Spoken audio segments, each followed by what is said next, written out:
This is Stephen, the Disney driver Robinson, and you're watching LadyChann. Bow!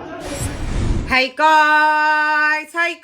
So I was watching the press conference with Chris Eubank Jr. and Liam Beefy Smith.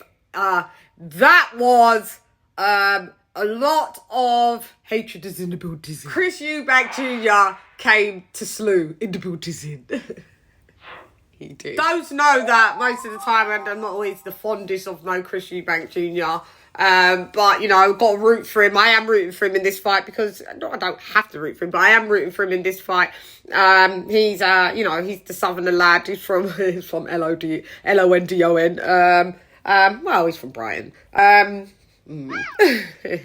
Shouts out to Brighton, the Brighton Buddhism. So anyway, yeah, I believe that, yeah, this is going to be... I was like, this isn't PPV worthy.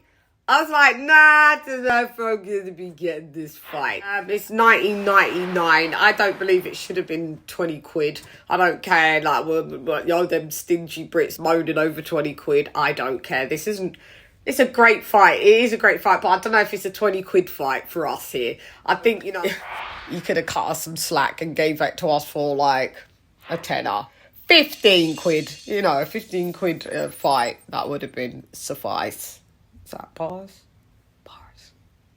I don't know, do you guys want to, no, I don't, you know what, I won't even play a little piece, because them lot do go on a bit. I could get around it, but, it went back and forth with, Beefy talking about, you know, Chris Eubank's hairline. I think that joke's already been discovered and all of that, so, you know, find something a bit more original and new. Chris Eubanks then drops a bomb on him and says... We all know that you cheat on your wife. The bomb was dropped right in the building. About your brother, we're here to talk about the roasting you're about to receive. Shall we talk about your hairline? What you tried to give me state? I'm grey. I'm very happy. I'm grey. I went grey quite early.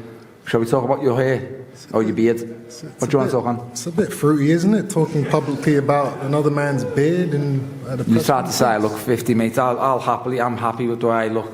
What have you had done to your hair? Listen, I don't know. You know, come on, just tell them. You're asking me if I'm gay. You're asking me about my beard and my hair. You know, it's. Because we're sitting here talking at the press conference. So I mean, I can introduce you to him if you want. You know, your barber tattooed your hair. I don't know. Did your barber tattoo your hair? If you want to get personal with it, if you want to get dark and personal with it, you know, talking about being gay and do I like girls, you know, I've been told by multiple sources that you cheat on your wife on the occasion, every occasion, you know. So glass houses, mate. You've got a tattoo there, man. Let's just relax on the personal stuff, huh? Transplant. I'd rather be gay than a cheat. How about that? You haven't got a missus to cheat on. Exactly. One thing I would say, guys, is less just. Oh. And Liam Beefy, he's talking about he was rattled or you know, irked, definitely irked, yeah. And his face registered that one. You know, when someone gets flushed and they go all red, you know, his wife's going to be pissed off. You know what I mean? His clothes may leave the building. Yeah, so after that, yeah, you know, we've got a potential homeless man in Liam, mate, because his wife is definitely going to have the arsehole, because, well, you know, but Chris, you started it, Chris Eubanks will finish it. One thing is Slick Eubank. I was just about to say he's got a slick mouth, so we could call him Chris Slick Eubank, for sure. Slick Eubank Jr. This is going to be a really good domestic duster where North meets South. You've got, you know, Liam Beefy Smith, who's coming off a great win that I predicted him to win against, let me just check, I forget. Jesse Vargas. Yeah, that was a good win. He stopped Jesse, I forget, but that was a stoppage, right? It was a beatdown eventually when I remember Beefy, you know, got the wins in his sail like mid-rounds. He tends to take a while to warm up. And then he fought a fight I didn't see. Joaquinho, the geezer retired on the stool in the fourth round. Beefy didn't look too beefy there. He looked a little bit delicate there. So, I mean, this is going to be an important fight, like coming off an unimpressive win. Someone retires on the stool and it wasn't like you was you know, looking like the greatest thing. Yeah, so, but Jesse Vargas win was definitely a good win. So, you know, we don't know. You're only as good as your last fight. Like I said, 5 rounds, 5-6, starts to warm up. I don't know if he's going to have the opportunity to really... well, then again, Chris Eubank Jr. can that be times a slow start. It depends how he's approached this fight. He could absolutely come in and try and do a Roy Jones Jr. in the boot is in. Chris Eubank Jr. is good with throwing hands. He's got fast hands. Yeah, really decent footwork. All round, he's just like an all right athlete. Like, do you know what I mean? He is an athlete. More than a boxer. Everyone knows. I feel that he's a big time underachiever. I mean, Liam fought Canelo, got beaten by Canelo, but he's faced better level of opponents by far. Jaime Munguia beat him. He also WBO champ from 2015.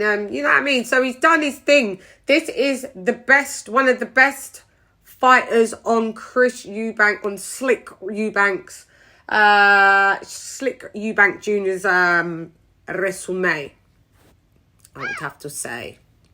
So he can't really afford to lose this fight at all. No way, Chris Eubank Jr. Neither can Liam Smith, to be honest. Where did you go? But yeah, but the presser was impressivo. It was impressive. Yeah, it was an impressive presser, to say the least. It's definitely geared me up to watch this.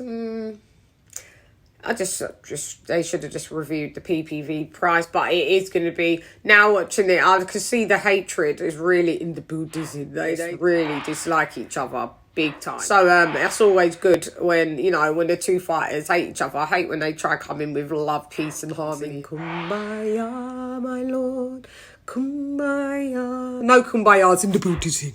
So yeah, I'm really looking forward to seeing this fight, and we should see how it goes. I am definitely I'm predicting a Chris Eubank win. They're talking about stoppages. When was the last time you knocked anybody out? Is what Beefy said, and that's quite true. I was like, yeah, when was the last time Chris Eubank did? Anyway, yeah. So but you know, Beefy is coming up from 154 to 160. Chris Eubank did weigh in lighter, but I mean, he's gonna rehydrate than the Martha, I'll tell you. But Beefy's a big guy. He's beefy, isn't he? So I mean, let's see what he rehydrate, how he looks like, how they both look on fight night. I'm just gonna think this will. Ooh, shit. Beefy's gonna come front foot dominant. Once he warms up, I think Chris Eubank will win on a decision. They're trying to think if it will be. I think it might be something. Ooh. I want to go between a unanimous and a majority. Because I know one judge's going to say it's a draw. Let me go with Chris Eubank, MD, in the building. So anyway, I'm gone. Hey girl, it's LadyChann, written on less. Come box with Chan. Gone. LadyChann has left the building. Them not hate each other. The hatred is really in the building. This one is going to be really a good fight to see, guys, on Saturday. So, you know, get your PPV money out from the bank and into the PPV building. Gone.